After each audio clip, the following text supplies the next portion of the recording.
साईं बाबा का नाम लेकर हम ये देखेंगे कि वेदांतों में सृष्टि रचना की क्या सिद्धांत है, सृष्टि रचना कैसे बनी, ये वेदांतों में कैसा क्या बताया गया, श्रुतियों और स्मृतियों में ये क्या बताया गया है कि सृष्टि की रचना कैसे हुई।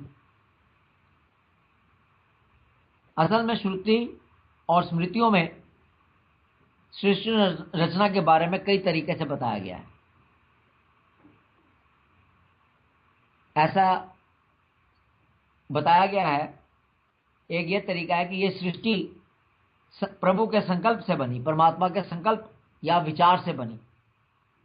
प्रभु ने विचार किया कि मैं एक से अनेक हो जाऊं, मैं बहुत रूपों में प्रकट हो जाऊं, तब उन्होंने सृष्टि को प्रकट किया।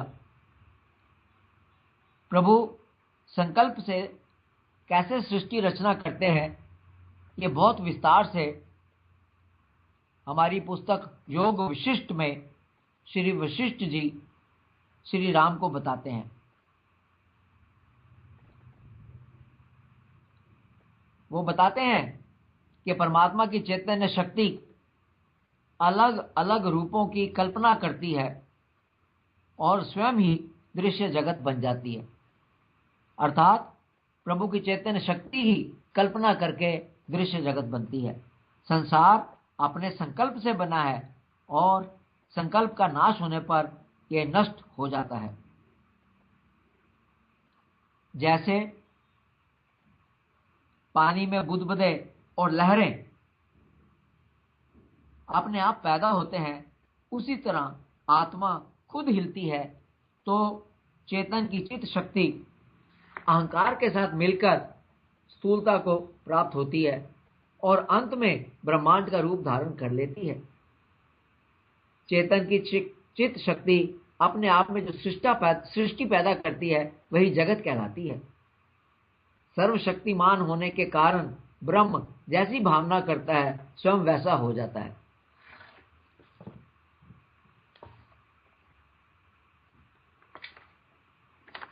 वशिष्ठ जी बताते हैं कि महाप्रलय के समय ब्रह्म ही शेष रहते हैं। उस वक्त जीवात्मा महसूस करता है मैं ब्रह्म का अंश हूं। बाद में जीवात्मा खुद ही अपने में स्थूलता को महसूस करता है, अर्थात कल्पना करता है कि मैं स्थूल हूं। यह स्थूल तत्व ही ब्रह्मांड कहा जाता है, जो असत्य होकर भी सत्य दिखाई देता है। उस ब्रह्मांड में स्थित यह जीव समझता है, अर्थात कल्पना करता है कि ये ब्रह्मा मैं ही हूं तथा अपने मनोराज्य की सृष्टि करता है जो जगत है। सृष्टि के शुरू में जो जहां जिस रूप में विकसित हुआ वह आज तक भी वहां उस रूप में मौजूद है, क्योंकि वह अपनी स्थिति से हिलने में समर्थ नहीं है। परमात्मा से पहले जीव पैदा हुआ, वही चित्त कहलाता है। चित्त से जगत पैदा हुआ, चेतन का वह अंश जो प्राण धारण करता है वह जीव कहलाता है। सृष्टि के शुरू में जीवात्मा आकाश, जल, पृथ्वी, काल वगैरह वगैरह का संकल्प करके उस रूप को प्राप्त होता है। फिर वह वैसा ही ज्यों का त्यों स्थित रहता है। माया के कारण यह सिर्फ भ्रम है जो सत्य दिखाई देता है। जगत मिथ्या होने पर भी, क्योंकि वह सिर्फ संकल्प है इसलिए इसे मिथ्या कहा है, मिथ्या होने पर भी बहुत समय तक, कई जन्मों तक जानने के कारण मन में पक्का हो जाता है और दिखने लगता है। हालांकि असल में वो एग्जिस्ट नहीं करता। ब्रह्म के टुकड़े नहीं हो सकते, अतः ब्रह्म ही सब कुछ है। जीवात्मा, मन, बुद्धि, अर्थ, शब्द, धातु वगैरह वगैरह जो ब्रह्म से प्रकट हुआ है वह ब्रह्म रूप ही है। श्रुति में भी कहा है, निश्चय ही सब कुछ ब्रह्म है, सब उससे पैदा होता है, उसी में स्थित रहता है और अंत में उसी में लीन होता है। दूसरी जगह पर कहा है कि उस परमेश्वर ने स्वयं अपने को इस जगत के रूप में प्रकट किया। जैसे हम देखते हैं, कई जगह पढ़ा भी है कि योगी अपनी संकल्प शक्ति के द्वारा बहुत से शरीरों की रचना कर लेता है या अपने संकल्प से ही कई पदार्थों को प्रकट कर लेता है। उसी प्रकार प्रभु भी अपने संकल्प से इस जगत को प्रकट करते हैं। मकड़ी भी अपनी शक्ति से बिना साधन के जाला बना लेती है। प्रभु तो सर्वशक्तिमान है। नींद में भी जो हम सत्य देखते हैं, सपना देखते हैं, तो कई तरह की सृष्टि देखते हैं जो असल में होती नहीं। कहने का मतलब है, जैसे सपने के अंदर हम एक सृष्टि देखते हैं, सुबह उठने पर वो असत्य नजर आती है, इसी तरह ये जगत भी हमें असत्य होते हुए भी सत्य दिखाई देता है। जो जब ज्ञान प्राप्त होता है तो पता चलता है कि जगत तो वास्तव में है ही नहीं जो हमें दिखाई दे रहा है।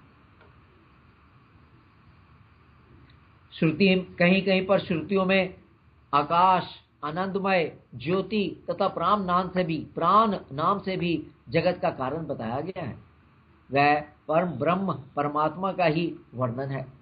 जगत की उत्पत्ति, स्थिति और लय का कारण परमेश्वर ही है। जैसे जीवित पुरुष का बाल, नाखून पैदा होते हैं और ये उस चेतन पुरुष से बिल्कुल अलग होते हैं।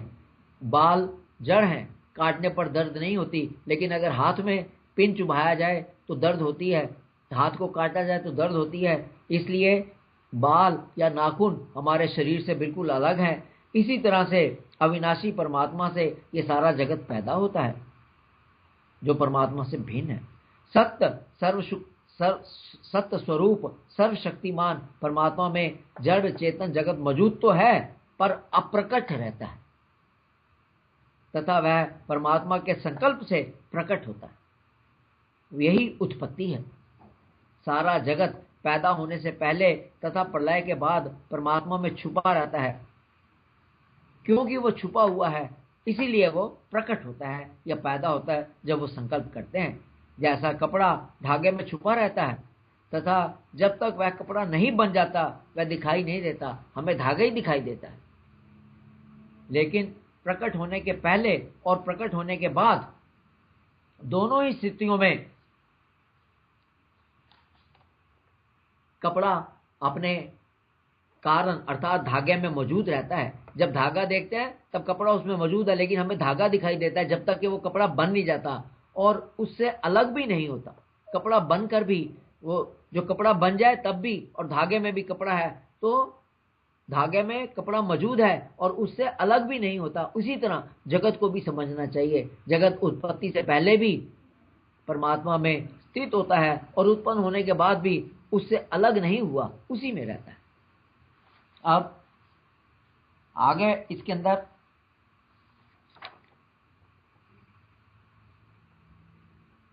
ये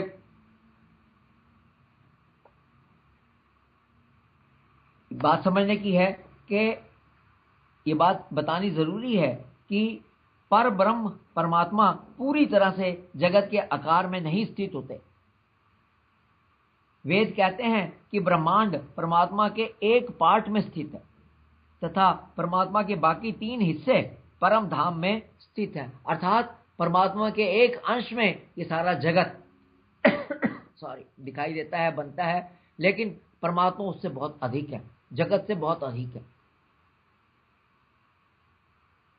अब कई लोग ये प्रश्न कर सकते हैं कि जगत में कर्म के बिना कोई भी कर्म करना हो तो उसके पीछे कोई कारण होना चाहिए। कोई, जैसे हम बीमार हैं तभी हम डॉक्टर के पास जाएंगे, जब तक कोई कारण नहीं है कर्म नहीं होता। परंतु ब्रह्म का जगत की सृष्टि करने का क्या कारण है? कोई कारण हो ही नहीं सकता, क्योंकि प्रभु स्वयं पूर्ण काम है।